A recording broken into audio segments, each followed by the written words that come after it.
Hello friends, myself Dr. Vaikshali Vasavda. I welcome you all on my channel.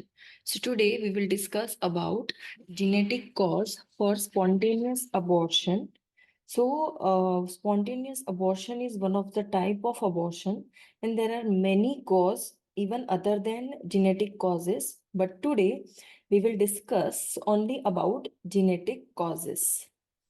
Genetic यानी कि जो genetics है, जो क्रोमोसोम्स है, जिसे हम बीज यानी कि ओवम या स्पर्म में एबनॉर्मालिटी की वजह से जो एबॉर्शंस होते हैं, उस तरीके के एबॉर्शंस जो है उसे जेनेटिक कॉज की वजह से होने वाले एबॉर्शन माने जाते हैं. क्रोमोसोमल एबनॉर्मालिटीज विच में बी न्यूमेरिकल और स्ट्रक्चरल. दो टाइप की क्रोमोसोमल एबनॉर्मालिटीज होती है. न्यूमेरिकल यानी कि नंबर्स में कुछ प्रॉब्लम होती है, या स्ट्रक्चर यानी कि उसका जो फॉर्मेशन है, शेप है, स्ट्रक्चर है, उसमें कुछ एबनॉर्मालिटी होती है. And they are important cause of birth defect and spontaneous abortions. So in today's video we will only discuss about numerical abnormalities of chromosomes. Structural abnormality के बारे में हम नेक्स्ट वीडियो में डिस्कस करेंगे.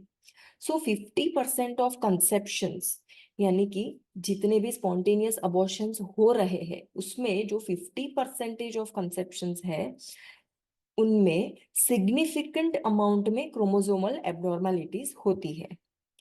एंड उसमें most common chromosomal एबनॉर्मालिटीज कौन कौन सी है? One is Turner syndrome, in which 45X chromosome pattern होती है.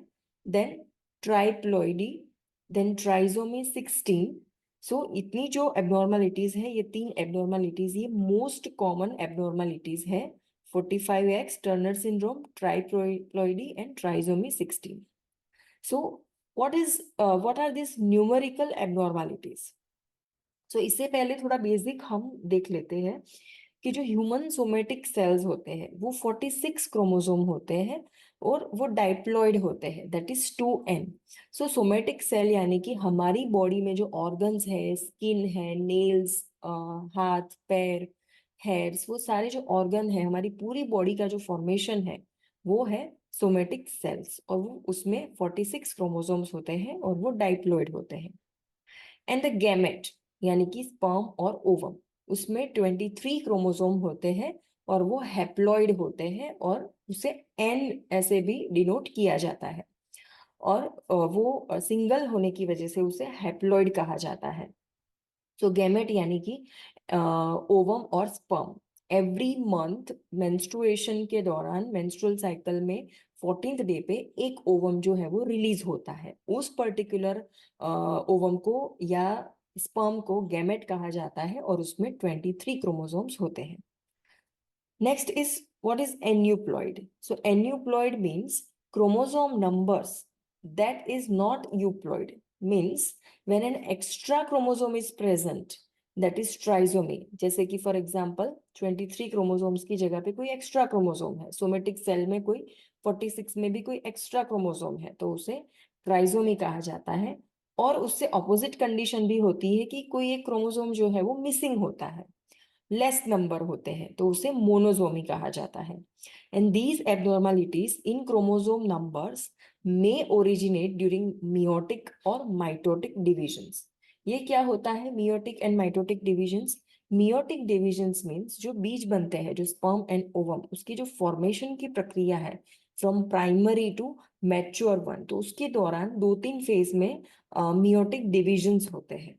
अगर उस दौरान, उस डिविजन्स के दौरान क्या होता है, ये जो क्रोमोसोम्स है वो डिवाइड होते हैं इक्वल नंबर में, तो उस दौरान अगर कुछ एबनॉर्मालिटीज रह जाती है और उसी स्पर्म या ओवम से कंसेप्शन होता है, तो उस पर्टिकुलर बेबी में एबनॉर्मालिटीज आ सकती है.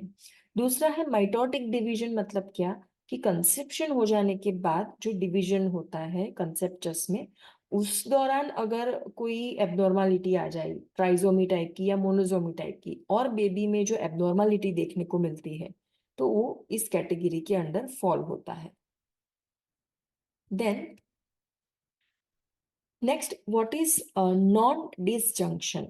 हियर इन मियोसिस यानी कि जब ओवम और स्पर्म जो है वो फॉर्म हो रहा होता है, उस दौरान जो मियोसिस डिवीजन होता है, उस दौरान अगर ये जो डिसजंक्शन हो जाए, यानी कि two members of pair of homologous chromosome typically separates during first meiotic division so that each daughter cell receive one member of each pair.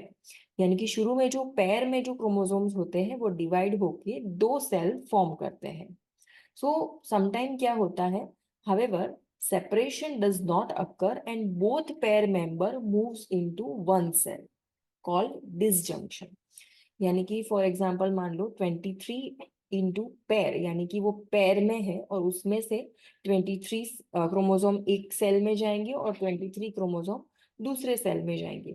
लेकिन नॉन डिसजेक्शन में क्या होता है, 23 पेयर में से कोई एक पेयर पूरी की पूरी कोई एक पर्टिकुलर सेल में चली जाती है, तो उसमें 24 क्रोमोसोम हो जाते हैं और उसका दूसरा जो सेल है उसमें 22 क्रोमोसोम रह जाते हैं. वो दोनों एबनॉर्मल है. और ये कब होता है, it occurs during germ cells first और second meiotic division. So as I explain, germ cell यानी कि फॉर एग्जांपल यहाँ पे ले लेते हैं हम ओवम. सो ओव्यूलेशन से पहले जो मियोटिक डिविजन्स होते हैं, तो वो मियोटिक डिवीजन के दौरान जो डिवीजन होता है क्रोमोसोमल पेयर का, उसमें या तो पूरी की पूरी एक पेयर एक साइड के डॉटर सेल में चली जाए और दूसरे डॉटर सेल में वो एक पेयर जो है वो कम रहती है. सो ऐसी कंडीशन को नॉन डिसजंक्शन कहा जाता है. So as a result of the chromosome non-disjunction, one cell receive 24 chromosome and other cell receive 22 instead of usual 23. So जैसे फर्स्ट स्लाइड में हमने देखा था कि गैमेट्स में 23 क्रोमोसोम्स होने चाहिए, लेकिन यहाँ पे नॉन डिसजंक्शन की वजह से क्या होता है, 24 एक सेल में और 22 अदर डॉटर सेल में रह जाते हैं, जो एबनॉर्मालिटी है. So when a gamete with 23 chromosome fuses with a gamete with 24 और 22 क्रोमोसोम at fertilization, यानी कि मान लो कि मेल में ये एबनॉर्मालिटी हुई है या तो फीमेल में ये एबनॉर्मालिटी हुई है और एक पार्टनर जो है वो नॉर्मल है जिसमें 23 क्रोमोसोम वाला गैमेट है और दूसरे पार्टनर में 24 या तो 22 क्रोमोसोम वाला जो सेल है वो फर्टिलाइज होता है. तो क्या होता है, the result is an individual either with 47 trisomy और 45 मोनोसोमी. तो उससे जो बेबी फॉर्म होगा, जो गर्भ यानी कि जो एम्ब्रियो बनेगा, वो या तो 27 ट्राइसोमी वाला बनेगा या तो 45 मोनोसोमी वाला बनेगा. ये डिपेंड करेगा कि 23 क्रोमोसोम वाला नॉर्मल जो गैमेट है वो कौन से गैमेट के साथ फ्यूज होता है, 24 क्रोमोसोम वाले के साथ या 22 क्रोमोसोम वाले के साथ. Then, in women, the incidence of chromosomal abnormalities, including non-disjunction, increases with age, especially at 35 और older. यानी कि जैसे जैसे फीमेल की एज होती जाती है वैसे वैसे उसकी बॉडी में ये जो ओवम रहता है उसके अंदर क्रोमोसोमल डिविजन्स, न्यूमेरिकल और स्ट्रक्चरल जो एबनॉर्मलिटीज है उसकी जो मात्रा है वो बढ़ती जाती है. खास करके 35 ईयर की एज के बाद में उस पर्टिकुलर वुमन में ओवम यानी कि बीज में ऐसी क्रोमोसोमल एब्नॉर्मलिटी डेवलप होने के चांसेस बढ़ जाते हैं. So occasionally non disjunction occur during mitosis, यानी कि कई बार क्या है, इसे माइटोटिक नॉन डिसजंक्शन भी कहा जाता है. कई बार क्या है कि एम्ब्रियो फॉर्म होने के बाद और कंसेप्शन हो जाने के बाद जो नेक्स्ट माइटोटिक डिवीजन होता है उस दौरान भी ये नॉन डिसजंक्शन की प्रॉब्लम्स जो है वो हो सकती है during the earliest cell division. So ऐसी कंडीशन को मोसाइचिज्म कहा जाता है. So some cells have an abnormal chromosome number and other have an average. So mosaicism generally क्या होता है, फर्टिलाइजेशन के बाद जैसे स्पर्म एंड ओवम मिलते हैं वैसे उनके जो क्रोमोसोम्स है वो मिलते हैं, फिर उसमें से डिविजन्स होते हैं. वो डिविजन्स को माइटोटिक डिवीजन कहा जाता है. 1 सेल, 2 सेल, 4 सेल ऐसे मल्टीप्लाई होते हैं और उस मल्टीप्लीकेशन के दौरान ये जो जेनेटिक्स है, ये जो क्रोमोसोम्स है वो डिवाइड होते हैं और वो डिवीजन के दौरान अगर ऐसी कोई एब्नॉर्मलिटी है नॉन डिसजंक्शन टाइप की तो उसे मोसाइचिज्म कहा जाता है. Then Depending on the number of cells involved and their distribution, affected individual may exhibit few or many of characteristics of particular syndrome. So ये डिपेंड करता है किस तरीके से डिवीजन में प्रॉब्लम हुई है, पूरा जीन जो है वो एक पर्टिकुलर सेल में चला गया है या उस पर्टिकुलर जीनेटिक्स का कोई पार्ट ही दूसरे सेल में चला गया है, तो उसके अकॉर्डिंग एबनॉर्मलिटी और जो स्ट्रक्चर्स हैं वो शो ऑफ होंगे. Then sometime chromosomes breaks and pieces of one chromosome attached to another. Such translocation may be balanced. So कई बार क्या होता है, जो क्रोमोसोम्स होते हैं उसमें से जो पूरी की पूरी पेयर है, वो पूरा क्रोमोसोम है, उसमें से कोई एक पार्ट ही दूसरे सेल में चला जाता है, तो उसे ट्रांसलोकेशन कहा जाता है. सो ऐसी कंडीशन जो है उसको somehow we can balance, somehow वो उससे जो एब्नॉर्मलिटी डेवलप होती है वो ट्रीटेबल या मैनेजेबल होती है. तो इन which case breakage or reunion occur between two chromosomes but no critical genetic material is lost and individuals are normal, यानी कि उतनी कोई बड़ी एबनॉर्मलिटी नहीं होती है. ऐसे केसेस में we can manage the condition. So, or they may unbalanced, in which case part of one chromosome is lost and an altered phenotype is produced. कई बार क्या होता है, ऐसी कंडीशन में भी एब्नॉर्मलिटी डेवलप होती है. वो डिपेंड करता है कौन सा जीन है और कितना पार्ट जो है वो उसका लॉस्ट हुआ है. For example, unbalanced translocation between long arm of chromosome number 14 and 21 during meiosis 1 or 2 produces gametes with an extra copy of chromosome 21 and one of the cause of Down syndrome. So कई बार क्या होता है, meiosis यानी कि ovum maturity के पहले के जो फेजेस है, मियोसिस 1 एंड मियोसिस 2, उस दौरान जो 14 नंबर का क्रोमोसोम है एंड 21 नंबर का क्रोमोसोम है, उसमें 14 में से कोई एक पार्ट जो है वो 21 क्रोमोसोम में चला जाता है दूसरे सेल में. तो ऐसे टाइम पे ट्राइसोमी 21 और डाउन सिंड्रोम जो है वो डेवलप होता है. देन ट्रांसलोकेशंस जो है, ये जो ट्रांसलोकेशन यानी कोई एक पार्ट ही दूसरे जीन्स में जाता है, वो आमतौर पे 13 नंबर क्रोमोसोम में, 14 नंबर में, 15 नंबर में, 21 नंबर में और 22 नंबर के क्रोमोसोम्स में ज्यादा तौर से देखा जाता है, क्योंकि मियोसिस के टाइम पे ये जो पर्टिकुलर नंबर के जीन्स है वो क्लस्टर बना लेते हैं. ऐसी एक कंडीशन है ट्राइसोमी 21, जिसे डाउन सिंड्रोम भी कहा जाता है. We will discuss about it, what actually happens in trisomy 21, chromosomal abnormality. तो इसमें क्या होता है, an extra copy of chromosome 21 causes it. So 95% जो डाउन सिंड्रोम के केसेस है, इसमें ये जो एबनॉर्मलिटी है वो मियोटिक नॉन डिसजंक्शन की वजह से होता है. और 75% ऑफ ये जो केसेस है वो oocyte फॉर्मेशन के टाइम पे जो है वो ये प्रॉब्लम होती है. यानी कि जो 95% केसेस है नॉन डिसजंक्शन के, उसमें से 75% जो है वो oocyte फॉर्मेशन के टाइम पे ही ये एबनॉर्मलिटी ओवम में डेवलप हो जाती है.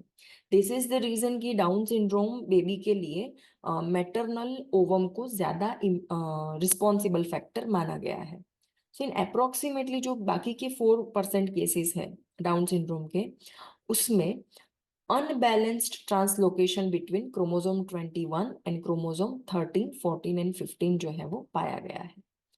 और जो फाइनल 1% जो बाकी बचता है वो mosaicism, that is resulting from mitosis non disjunction, यानी कि कंसेप्शन के बाद, normal sperm and normal ovum के कंसेप्शन के बाद जो डिवीजन होता है उसमें एबनॉर्मलिटी होने की वजह से भी डाउन सिंड्रोम जो है वो डेवलप होता है.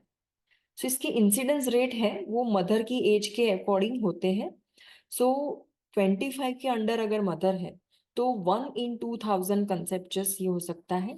अगर मदर की एज 35 है तो 1 चांस जो है वो 1 in 300 केसेस. अगर मदर की एज 40 है तो चांसेस है 1 in 100 केसेस. क्लिनिकल फीचर्स की अगर हम बात करें, अगर किसी बेबी को डाउन सिंड्रोम है तो उसमें ग्रोथ रिटार्डेशन है होगा, फिर varying degree of mental retardation, यानी कि level of mental retardation mild, moderate और severe. Then craniofacial abnormalities, face जो है उसमें कोई एब्नॉर्मलिटी होगी या हेड में कोई शेप में एब्नॉर्मलिटी होगी। Then upward slanting eyes, then epicanthic folds, यानी कि जो आईज है उसके ऊपर के जो फोल्ड है उसमें एक्स्ट्रा स्किन फोल्ड जो है वो मिडल कॉर्नर ऑफ आईज में देखा जाता है। Flat faces, small ears, cardiac defects यानी कि हार्ट एब्नॉर्मलिटी, कार्डियक एब्नॉर्मलिटी होती है, एंड हाइपोटोनिया।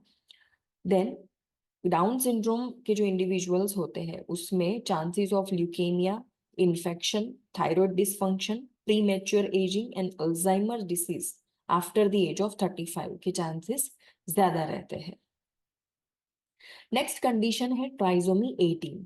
सो ट्राइसोमी 18 जो है, the incidence of this condition is approximately 1 in 5,000 newborn's. जो ट्राइसोमी 18 वाले केसेस होते हैं उनमें से 85% केसेस जो है वो 10 वीक ऑफ जेस्टेशन यानी कि इंट्रायूटेराइन लाइफ में ही 2.5 से लेके 3 मंथ तक वो उसमें अबॉर्शन हो जाता है, लॉस्ट हो जाते हैं। और अगर फर्दर प्रेगनेंसी कंटिन्यू हो भी जाए तो वो बेबी डिलीवरी के बाद यूजुअली 2 मंथ्स में उनकी डेथ हो जाती है।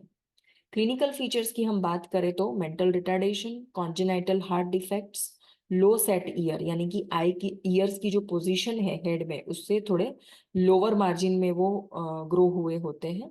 Then flexion of fingers and hands, microgenthia, then renal abnormalities. So, microgenthia means this is the condition where the size of brain usually affected, and renal abnormalities. Then syndactyly, syndactyly means जो fingers होती है baby की, वो fingers जो है वो कंजॉइंड होती है, ज्वाइंट होती है एक दूसरे के साथ, and malformation of skeletal system. Then trisomy 13। So trisomy 13 में क्या होता है, the incidence of this abnormality is approximately 1 in 20,000 cases, live birth, and over 90% of इन्फांट।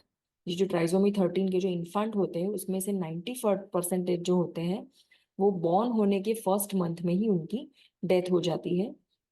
उनमें क्या क्या क्लिनिकल फीचर होते हैं, उसमें मेंटल रिटार्डेशन होता है, होलो प्रो एनेंसेफेली यानी कि ब्रेन जो है उसका जो डेवलपमेंट है स्पेशली फ्रंटल ब्रेन उसका प्रॉपर डेवलपमेंट नहीं हुआ होता है। Then congenital heart defects, deafness, cleft lip, cleft palate यानी कि पैलेट और लिप्स जो है वो डिवाइडेड होते हैं। Then eye defects such as microphthalmia यानी कि आई जो है वो बहुत छोटी होती है, anophthalmia that is absence of one eye और both the eye, and coloboma. Coloboma में क्या होता है, आई का जो स्पेसिफिक कोई एक स्ट्रक्चर है वो पूरा का पूरा एब्सेंट होता है। फॉर एग्जांपल रेटिना एब्सेंट होती है, कॉर्निया का कोई पार्ट एब्सेंट होता है, etcetera. Then next is Klinefelter syndrome. So Klinefelter syndrome जो है उसमें से 80% ऑफ केसेस है, the cells have 47 chromosome with a sex chromosomal complement of the XXY types and sex chromatin body, that is bar body, in which is formed by condensation of an inactivated sex chromosome. So usually normal females में भी ये बार body जो है वो present होती है। सो occasionally जो क्लाइनफेटर syndrome के केसेस है उसमें 48 क्रोमोसोम होते हैं जिसमें 44 ऑटोसोम्स यानी कि जो पूरी बॉडी फॉर्म करते हैं, और 4 जो है वो सेक्स क्रोमोसोम्स होते हैं XY। और इसकी जो इंसिडेंस है वो 1 in 500 मेल। सो इसमें क्या एब्नॉर्मलिटी होती है, non disjunction of Xs homologous is the most common causative event. So clinical features की अगर हम बात करें क्लाइनफेल्टर सिंड्रोम में, so it is found only in male and usually detected at puberty. Puberty तक पता नहीं चलता है कि स्पेसिफिक इंडिविजुअल को क्लाइनफेल्टर सिंड्रोम है। सो इसमें स्टेरिलिटी होती है, टेस्टिकुलर एट्रोफी होती है, hyalinization of seminiferous tubule, then gynecomastia, that is increasing or bigger size of breast tissues. Then although mental retardation is not generally happen in this case, but the number of X chromosome, जितने ज्यादा X chromosome रहेंगे उसके accordingly the degree of mental impairment जो है वो ज्यादा रहेगा। Next condition है Turner syndrome. So Turner syndrome with 45X karyotype is the only monosomy compatible with life. Means कि ये एक ही अब तक जो हमने एबनॉर्मलिटीज देखी वो सभी में कहीं ना कहीं पे बेबी की लाइफ जो है वो एंड हो जाती है कोई ना कोई एज पे या इवन ड्यूरिंग इंट्रायूटेराइन लाइफ। लेकिन जो टर्नर सिंड्रोम है उसमें आमतौर पे जो बेबी है वो उसकी जो लाइफ स्पैन है वो थोड़ी रहती है। लेकिन फिर भी 90% ऑफ ऑल द फीटसेस जो इस सिंड्रोम के साथ होते हैं उनमें स्पॉन्टेनियस अबॉर्शन जो है वो देखा जाता है। लेकिन अगर उनका बर्थ हो जाए तो वो आगे जी सकते हैं।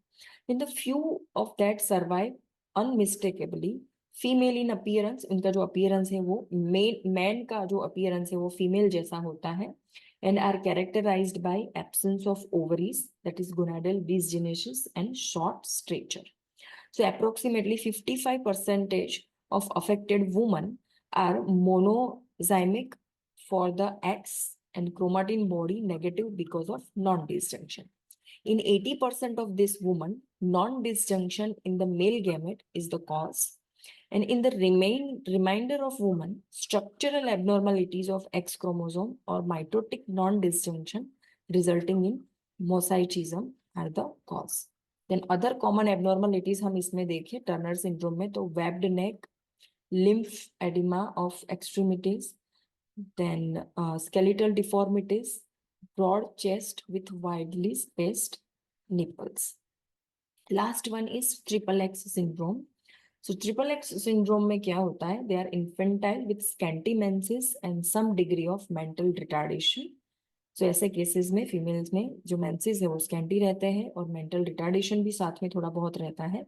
And they have two sex chromatin bodies in their sales.